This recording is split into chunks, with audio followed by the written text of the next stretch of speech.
Chosen one, what I'm about to reveal will transform your understanding of why certain people react to you with such inexplicable hostility, why your mere presence generates such intense discomfort in specific individuals, why your simple existence creates such overwhelming agitation in particular souls. Because you carry something they can't tolerate, radiate something they can't endure, emanate something they can't withstand.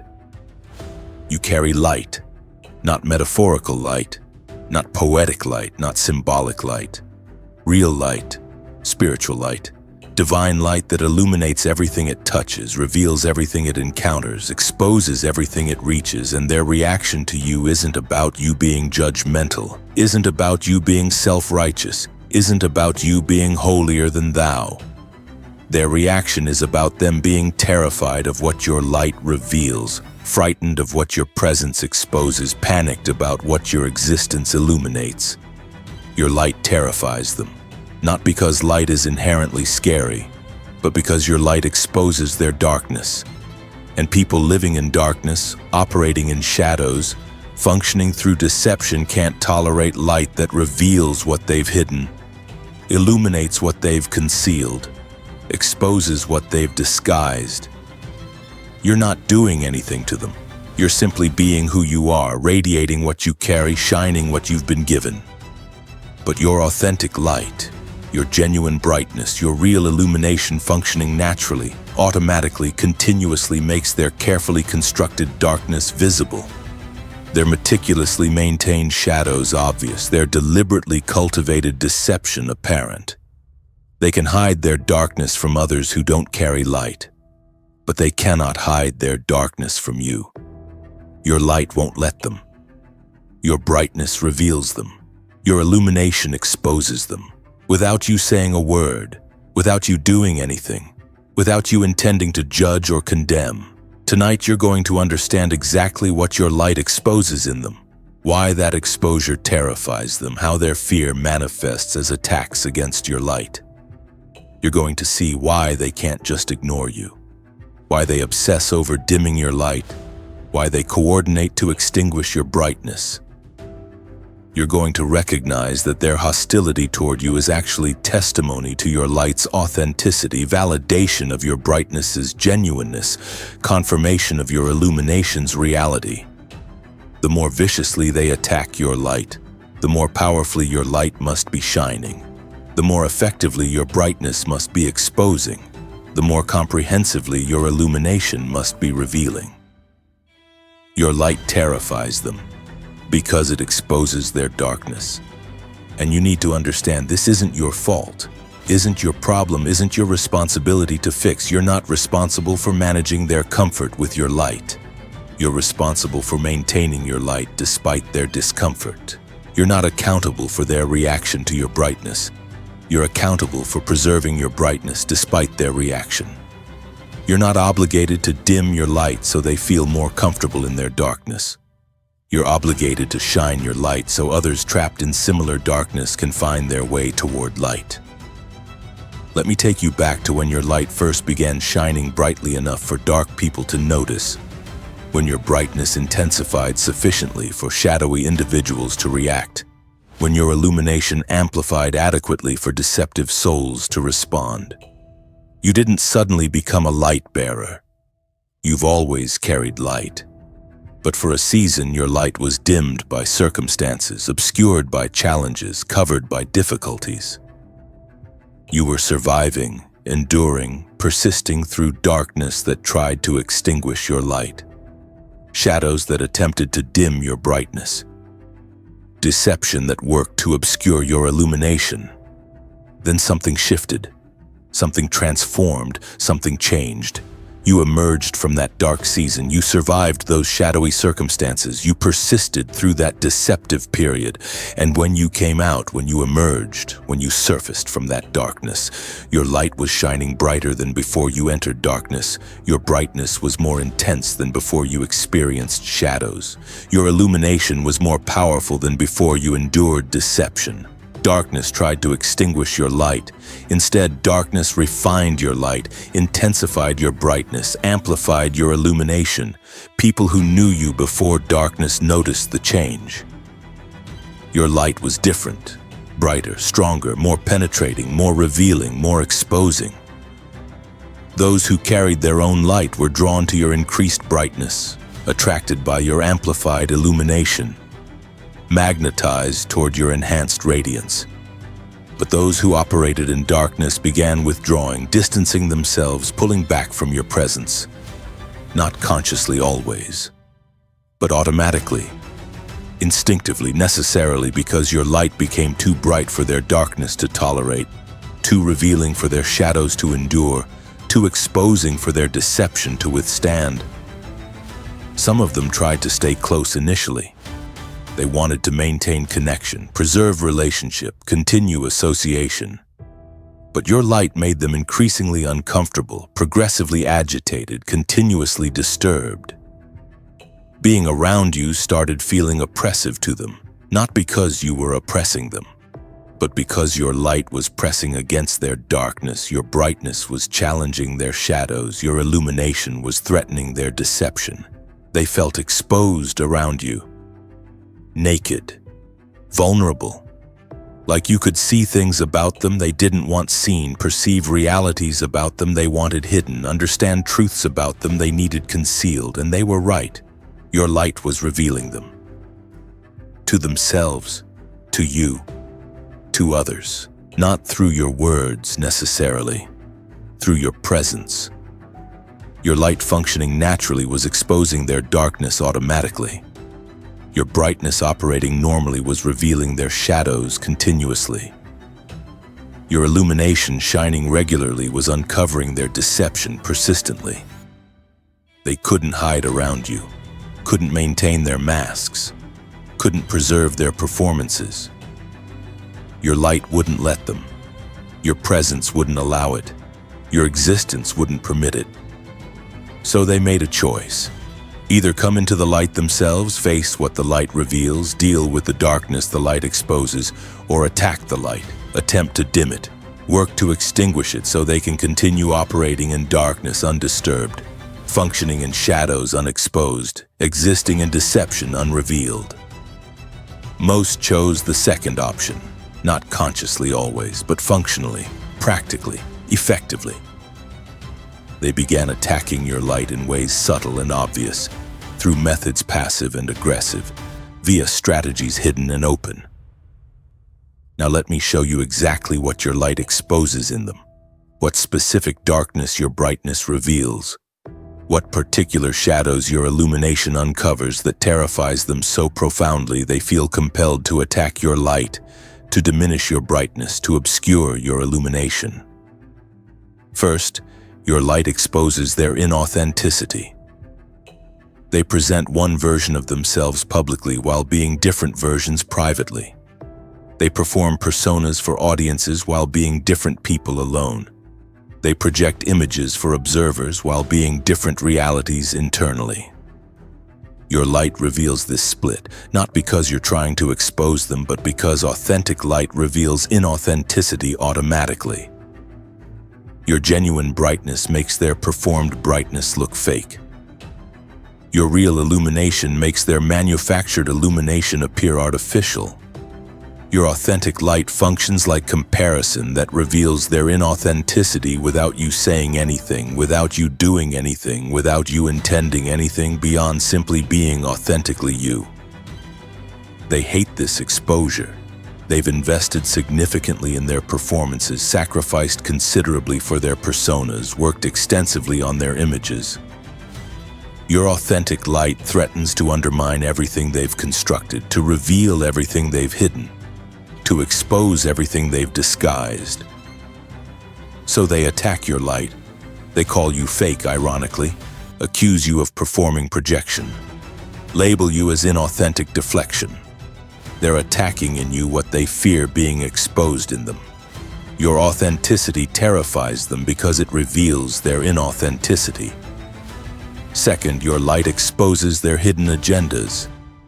They operate with concealed motives, function with disguised intentions, exist with masked purposes. They present one reason for their actions while having different motivations. They explain their behaviors with acceptable justifications while being driven by unacceptable desires.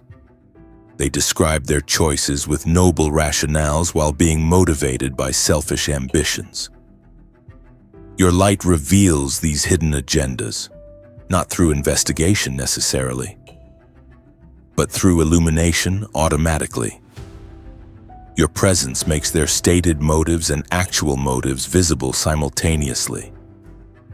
Your brightness shows the gap between their explained reasons and real reasons. Your illumination exposes the distance between their presented purposes and genuine purposes. People around you start seeing what doesn't match, noticing what doesn't align, recognizing what doesn't correspond between what they say and what they do. They fear this exposure intensely. Hidden agendas only work when hidden. Once exposed, their power evaporates, their effectiveness disappears, their control dissolves. Your light threatens their ability to manipulate through hidden motives, to control through concealed intentions, to dominate through masked purposes. So they attack your light. They accuse you of having hidden agendas, projection, claim your manipulative deflection, insist you're controlling reversal. They're attacking in you what they fear being exposed in them. Your transparency terrifies them because it reveals their hidden agendas. Third, your light exposes their moral compromises. They've made deals with darkness, negotiated with evil, compromised with corruption. They justify these compromises as necessary, rationalize these deals as practical, excuse these negotiations as realistic. They've convinced themselves and tried convincing others that moral compromise is wisdom, that ethical flexibility is maturity, that principled negotiation is naivety. Your light exposes these moral compromises as exactly what they are: compromise, betrayal, corruption. Your uncompromising light makes their compromises look like compromises. Your principled brightness makes their flexible ethics look like corruption. Your morally consistent illumination makes their situational morality look like betrayal. Not through judgment necessarily, but through contrast automatically. Your light functioning with moral consistency reveals their moral inconsistency without you preaching about it. They resent this exposure deeply. They've rationalized their compromises, justified their deals, explained their negotiations. Your uncompromising light threatens these rationalizations, challenges these justifications, questions these explanations without you speaking. So they attack your light. They call you judgmental when you haven't judged, label you self-righteous when you haven't preached, accuse you of being holier than thou when you've simply maintained principles they abandoned. They're attacking in you what they fear being exposed in them. Your integrity terrifies them because it reveals their compromises. Fourth, your light exposes their victim mentality. They've built identities around being victims, constructed narratives around being wronged, created personas around being oppressed. They use their victim status to manipulate, to control, to avoid responsibility. They weaponize their victim narratives to generate sympathy, to deflect accountability, to justify behaviors that wouldn't be acceptable otherwise. Your light exposes victim mentality as manipulation, not through accusation necessarily, but through demonstration automatically. Your refusal to stay victim despite actually being victimized reveals their choice to remain victim despite actually being empowered. Your decision to take responsibility despite having legitimate excuses exposes their decision to avoid responsibility while hiding behind illegitimate excuses. Your transformation from victim to victor makes their perpetual victim status look like choice rather than circumstance. They hate this exposure passionately. Victim mentality only works when everyone agrees the victim is powerless. Your demonstration of power despite victimization threatens their narrative of powerlessness, challenges their story of helplessness, questions their claim of inability. so they attack your light. They accuse you of not understanding because you do understand, of being insensitive when you're actually empowering, of victim blaming when you're actually victim inspiring. They're attacking in you what they fear being exposed in them. Your empowerment terrifies them because it reveals their chosen powerlessness. Fifth, your light exposes their spiritual darkness.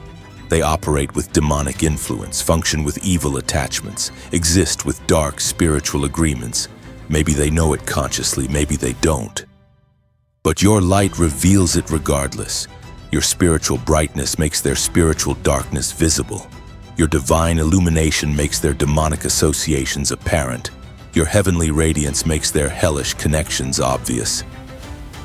This exposure is perhaps most terrifying to them, because spiritual darkness operates through hiddenness, through concealment, through disguise. When exposed to light, spiritual darkness must either flee or attack the light. Usually it attacks, through the person it influences. So they attack your light viciously, intensely, persistently. Not because they hate you personally necessarily, but because the darkness operating through them hates the light operating through you. Spiritual darkness attacking spiritual light, using them as vessels, making them instruments, turning them into weapons against your light. They fear this exposure most profoundly because if their spiritual darkness is revealed, everything else gets explained. Their inauthenticity makes sense. Their hidden agendas become clear. Their moral compromises appear logical. Their victim mentality seems strategic. Everything about them that seems contradictory, confusing, paradoxical gets explained once their spiritual darkness is exposed. So they attack your light with everything available to them, with everyone they can recruit, with every method they can employ to dim, obscure, extinguish your light before your light fully exposes their darkness. Now let me show you how their fear of exposure manifests as specific attacks against your light, how their terror of revelation translates into particular strategies to dim your brightness, how their panic about illumination converts into concrete tactics to obscure your radiance. First, they attack your character. If they can make you look dark, your light loses credibility. Your brightness loses authority. Your illumination loses power to expose their darkness. They spread rumors about you, tell lies concerning you, create narratives around you that paint you as hypocritical, fake, deceptive. They're trying to dim your light by making others question your light's authenticity. If people believe you're fake, your exposure of their fakeness loses impact. If people think you're manipulative, your revelation of their manipulation loses effectiveness. If people assume you're compromised, your demonstration of their compromises loses power. Character assassination attempts are attempts to create smoke around your light so your light's illumination becomes obscured, questioned, doubted, dismissed. Second, they attack your motives. They claim you have hidden agendas, ironically, accuse you of ulterior motives projection, insist you're being strategic deflection. They interpret everything you do through lens of suspicion, filter everything you say through frame of distrust, view everything you are through perspective of cynicism. They're trying to make others suspicious of your light, distrustful of your brightness, cynical about your illumination. If they can make people question why your light shines, they can diminish your light's impact. If they can create doubt about your motivations, they can reduce your light's effectiveness. If they can generate suspicion about your purposes, they can limit your light's reach. Motive questioning is an attempt to create barrier between your light and people who need your light, to establish filter between your brightness and individuals who require your brightness, to construct wall between your illumination and souls who desperately need your illumination. Third, they isolate you. They work to separate you from community, to distance you from support, to remove you from connection. They spread their narrative until people start avoiding you, maintaining distance from you, withdrawing relationship with you. They create environment where your light shines alone, Your brightness radiates isolated. Your illumination glows separated from others. They're hoping isolation will dim your light, will discourage your brightness, will extinguish your illumination. Isolated lights are easier to attack, simpler to dim, more vulnerable to extinguishing than lights burning together in community. They know this, so they work systematically to isolate you, to separate you, to remove you from others whose lights burn with yours, whose brightness combines with yours, whose illumination merges with yours. Isolation attempts are attempts to make your light attackable, your brightness vulnerable, your illumination extinguishable. Fourth, they gaslight you. They try to make you question your own light, doubt your own brightness, wonder about your own illumination. They tell you you're too intense, too bright, too much. They suggest you need to tone it down, dim it a bit, shine less brightly. They claim they're helping you, advising you, guiding you toward being more palatable, more acceptable, more tolerable to others. They're trying to convince you to dim your own light, to reduce your own brightness, to obscure your own illumination. This is perhaps their most insidious attack. If they can convince you to dim your light yourself, they don't have to attack your light externally. If they can persuade you that your brightness is a problem, they don't have to work to reduce your brightness directly.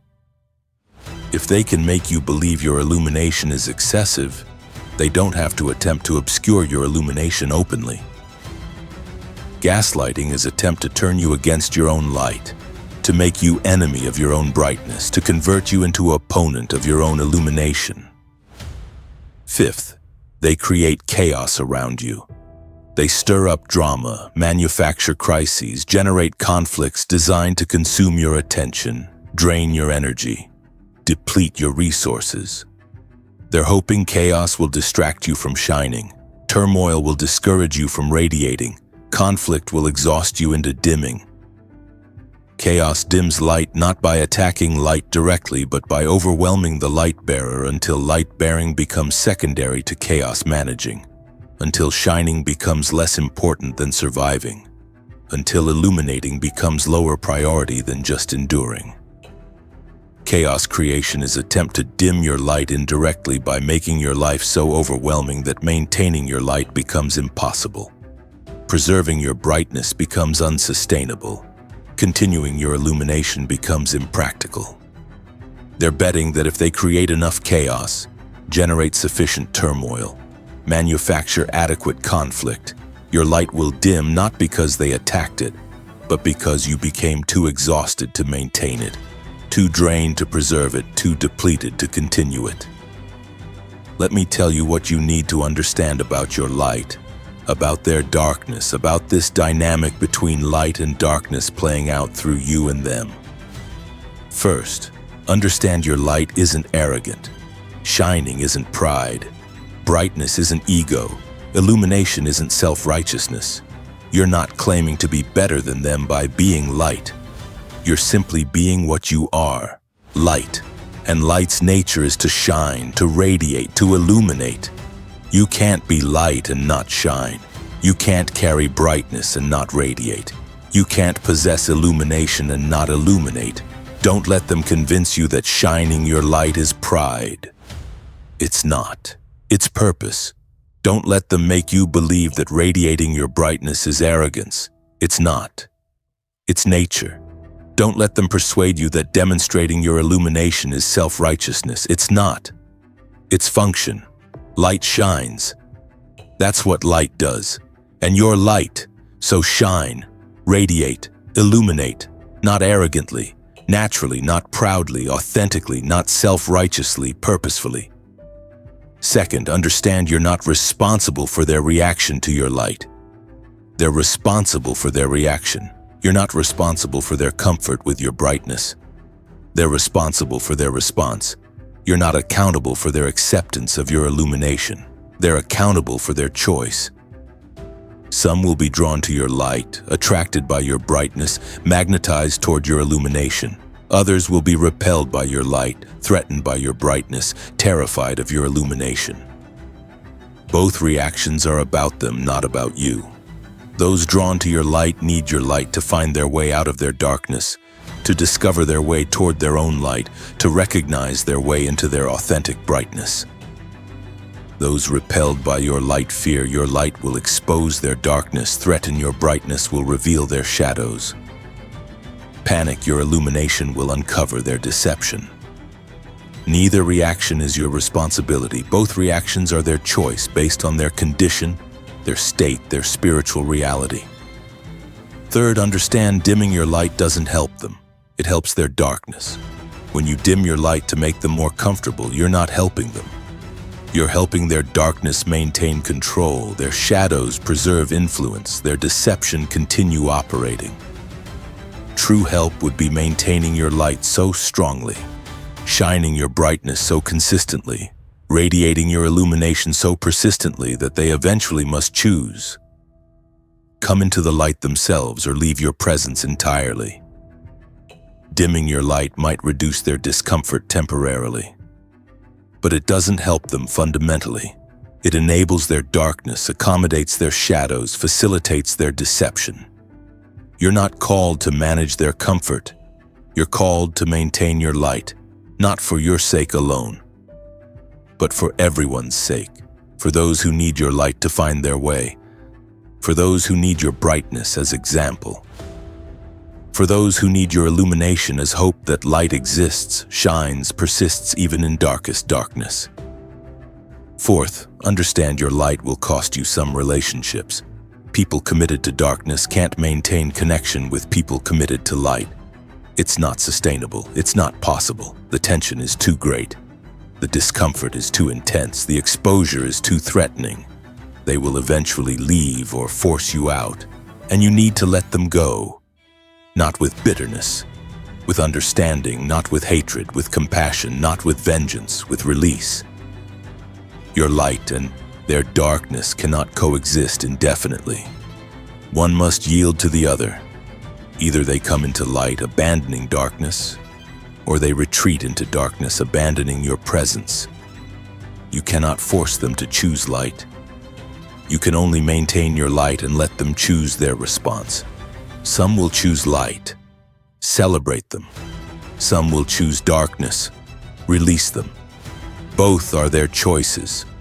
Not your responsibility beyond continuing to shine, continuing to radiate, continuing to illuminate regardless of who stays or leaves.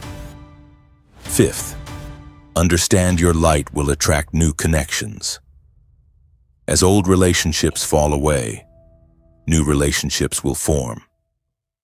People who resonate with light, who appreciate brightness, who need illumination will be drawn to you, attracted by what you carry, magnetized toward what you radiate.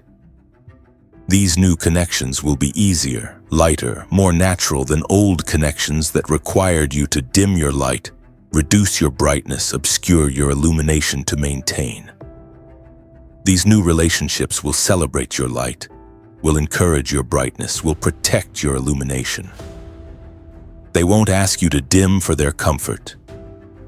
They'll ask you to shine for their growth. They won't require you to reduce for their ease. They'll request you to radiate for their development. They won't demand you to obscure for their security. They'll desire you to illuminate for their transformation. Let old relationships go.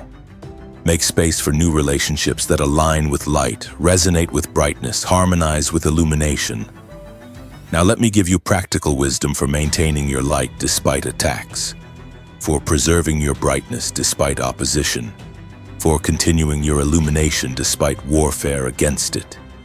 First, refuse to dim for anyone. This is non-negotiable. Your light is not yours to dim. Your brightness is not yours to reduce. Your illumination is not yours to obscure. Your light belongs to everyone who needs it. Your brightness serves everyone who requires it. Your illumination helps everyone who depends on it. When you dim your light for someone's comfort, you're not just affecting them. You're affecting everyone your light was meant to reach. Everyone your brightness was supposed to help. Everyone your illumination was designed to guide. Refuse to dim. Not arrogantly, but firmly, not pridefully, but resolutely, not self-righteously, but certainly. Your light serves purposes beyond making some people comfortable. Your brightness fulfills functions exceeding some individuals' preferences. Your illumination accomplishes missions transcending some souls' desires for darkness. Second, expect attacks and don't be surprised by them. Light always generates reaction from darkness. Always has. Always will. Expect people committed to darkness to react to your light negatively, to respond to your brightness hostilely, to attack your illumination aggressively. This isn't personal, it's predictable. It's not about you specifically, it's about light generally. Darkness attacks light. That's what darkness does, so expect it, anticipate it, prepare for it. Don't be shocked when it happens, be ready when it arrives. Surprised light bearers are vulnerable light bearers. Unprepared brightness carriers are susceptible brightness carriers. Unsuspecting illumination possessors are fragile illumination possessors. No attacks will come from people you know, from individuals you trust, from souls you help. Darkness uses whoever it can to attack light. Expect attacks. Stay vigilant. Remain prepared, not paranoid. Prepared, not suspicious of everyone, but aware that anyone operating in darkness might be used to attack your light. Third, surround yourself with other light bearers. You need community of people who carry light, who understand light, who protect light. Isolated lights are vulnerable. Connected lights are powerful. When lights combine, brightness multiplies. When illuminations merge, darkness has nowhere to hide. Build community with other light bearers. Not exclusive community that excludes those in darkness, but strong community that protects light from being extinguished, that preserves brightness from being dimmed, that maintains illumination from being obscured. These relationships will be sanctuary where you don't have to defend your light, explain your brightness, justify your illumination. These connections will be spaces where light is celebrated, brightness is encouraged, illumination is protected. These communities will be environments where you recharge your light, renew your brightness, restore your illumination when attacks drain you, when opposition exhausts you, when warfare depletes you. Find your tribe, build your community, connect with other light bearers. Fourth, use your light intentionally for good. Don't just shine randomly, shine strategically. Don't just radiate aimlessly, radiate purposefully. Don't just illuminate accidentally, illuminate intentionally. Use your light to help people trapped in darkness find their way out. Use your brightness to show people lost in shadows their path forward. Use your illumination to guide people stuck in deception toward truth. Your light has purpose beyond just shining. Your brightness has function beyond just radiating. Your illumination has mission beyond just glowing. Intentional light use multiplies light's effectiveness, amplifies brightness's impact, expands illumination's reach. When you shine your light intentionally to help, to guide, to reveal truth, your light becomes harder to attack because attacking your light means attacking help, opposing guidance, fighting truth. Dark people can attack light that just shines, but attacking light that actively helps, guides, reveals truth, exposes their darkness more completely, demonstrates their evil more clearly, proves their deception more obviously. Fifth, remember your light comes from source beyond you. Your light isn't self-generated, your brightness isn't self-produced, your illumination isn't self-created. Your light comes from connection to source, to light giver, to illumination creator. Maintain that connection. Protect that relationship. Preserve that bond. Your light stays lit through staying connected to source. Your brightness remains bright through maintaining relationship with light giver. Your illumination continues illuminating through preserving bond with illumination creator. When attacks come, when opposition intensifies, when warfare escalates, go back to source. Reconnect with light giver. Rebond with illumination creator. Your light gets recharged through connection, renewed through relationship, restored through bond with one who gave light initially, maintains brightness perpetually, supplies illumination continuously. You're not light source, you're light bearer. Stay connected to source. Your light will never dim as long as connection remains. Brightness will never fade as long as relationship continues. Illumination will never extinguish as long as bond endures. So, chosen one, your light terrifies them because it exposes their darkness, their inauthenticity, their hidden agendas, their moral compromises, their victim mentality, their spiritual darkness, and their terror manifests as attacks against your light, attempts to dim your brightness, strategies to obscure your illumination. They attack your character, question your motives, isolate you from others, gaslight you about your light, create chaos around you, hoping these attacks will dim your light, reduce your brightness, extinguish your illumination. But you understand now. Their attacks aren't about you. They're about them. About their fear of exposure, about their terror of revelation, about their panic about illumination.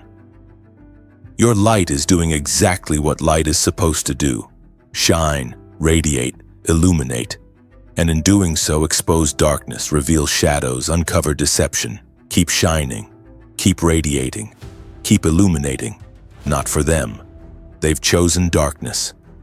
For everyone else who needs your light to find their way, needs your brightness as example, needs your illumination as hope. Your light terrifies them because it exposes their darkness. Let it. Let your light shine so brightly that darkness has nowhere to hide. Let your brightness radiate so powerfully that shadows have no place to remain. Let your illumination glow so intensely that deception has no space to operate. Shine, radiate, illuminate, not dimmed, not reduced, not obscured, fully, brightly, powerfully. Your light terrifies them because it exposes their darkness, and that's exactly what light is supposed to do, forever.